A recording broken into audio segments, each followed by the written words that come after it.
But you did mention the Raiders, and the Raiders made a move. They hired Oh, Eddie's favorite coach. They got Chip Kelly as our offensive coordinator, and for those that don't know, that is Eddie's quite that's his arch nemesis. Let me explain You got to myself, explain okay? it. You got to explain Let it. me Take explain the floor. myself. I'm sitting Okay. back for this one. Go ahead. So listen, everyone's seen Shady McCoy and Deshaun Watson literally just destroy Chip Kelly and the way he handles things. Chip Kelly goes from Oregon. Obviously, I think he only lost 7 games at Oregon, something ridiculous. Goes to Philly, becomes head coach. They win the division. Offense number 1. But he wore down, and I don't know if you guys have seen it. He put chips on the guys to see how much they were sleeping. He changed practices to such a high pace. They wanted to change rules. I've seen just a plethora of Eagle and 49er NFL players that really have disdain for the guy. Like, you have to take notice of that. The other thing is that I've spoken to 2 to 3 families, parents of kids that played for Chip at UCLA.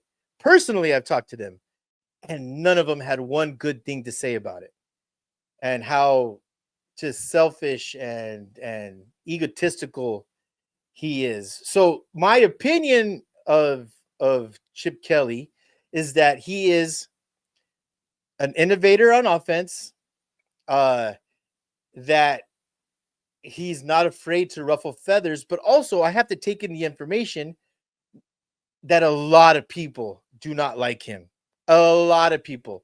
Now, when he left, what's the number 4 receiver from Ohio State? Jeremiah Smith. Jeremiah Smith put Twitter like his heart was broken.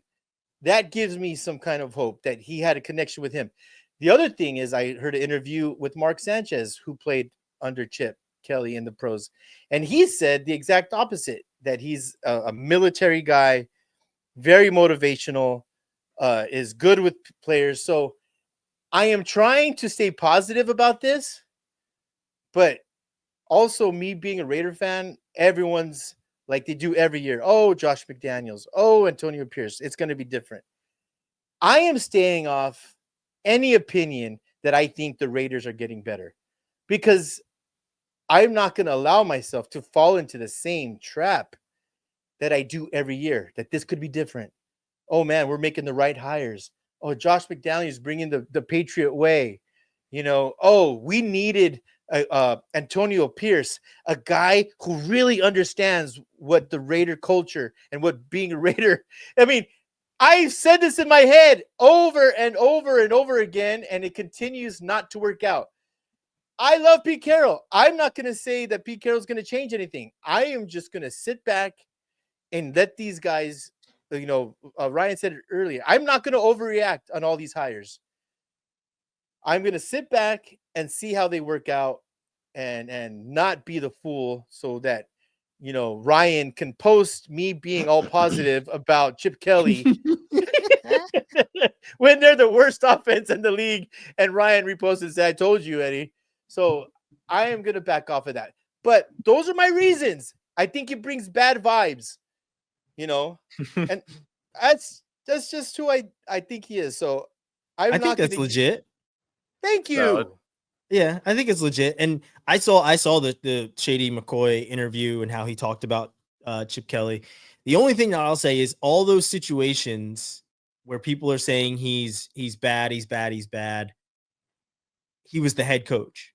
So it was his desk, right? It was nobody else's desk. This is my desk. I'm the head honcho. So him setting the practice tone, especially coming from an offense that he had at Oregon, where it was a track team. They had a track team that was able to run the ball.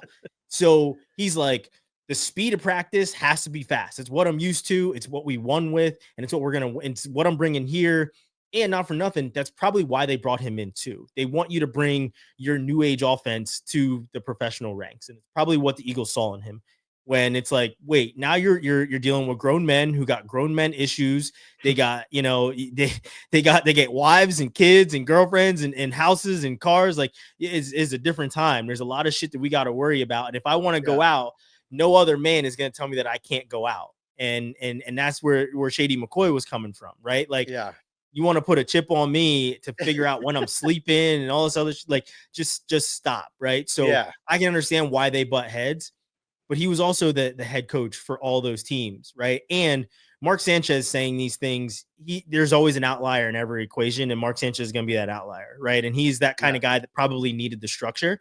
As a coordinator, you're seeing, how he connected with Jeremiah Smith, obviously, and how he was innovative, and how he probably really helped him get ready for the professional ranks because he's been there, right? So you can bring that kind of, the college energy is always different than the professional energy all the time. It will always be different. Even going from the high school energy to the college energy, it's completely different. Those practices are different. You run less during practice in college than from high school. You run less.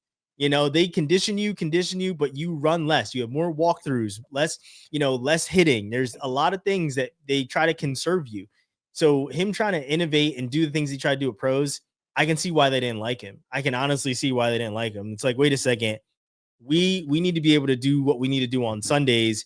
You're not going to run us into the ground. You're not going to monitor things that we're doing. You're going to allow us to be who we are, because when we're playing free and we're being who we are, we're just better. So, but I can see that. I can see him wanting to just be the guy that sets the tone, has a high-powered offense, but he also is innovative. So he could be good, but I don't blame you for not wanting to be, one of these knee-jerk type of fans and saying, we're getting a good guy, we're getting this, we're getting that, and everything else. Like, have faith in your team.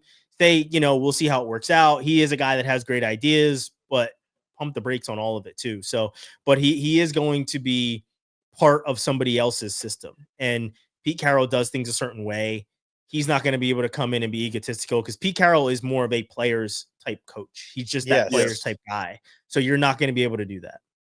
So I will say the positive in the Chip Kelly hire.